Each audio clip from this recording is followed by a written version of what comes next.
بیوی سے ملنے کے لیے کشتی میں تھائی لینڈ سے بھارت جانے والا شوہر راستہ بھٹک گیا۔ ویتنامی شوہر نے 2 سال تک بیوی سے ملاقات نہ ہونے پر بڑا قدم اٹھایا لیکن مشکل میں پھنس گیا۔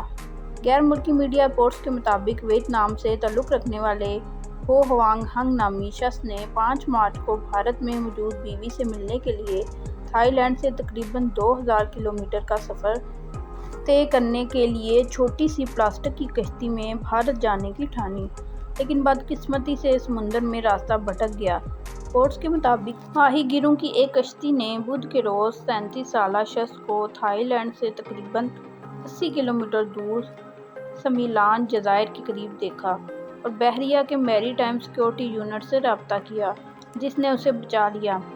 حکام کا کہنا ہے کہ 37 سالہ ہو ہوانگ ہنگ صرف نوڈلز اور پانی لے کر بھارت کے لیے روانہ ہوا،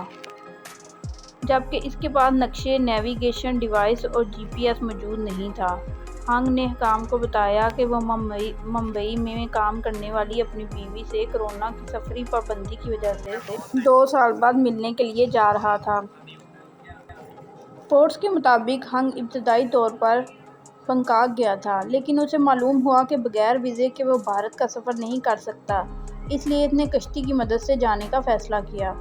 میری ٹائم سیکیورٹی یونٹ کے حکام کا کہنا ہے کہ ہم نے ویتنام کے سفارت خانے کے ساتھ بھارتی سفارت خانے سے بھی رابطہ کیا ہے، لیکن ابھی تک کوئی جواب نہیں ملا ہے۔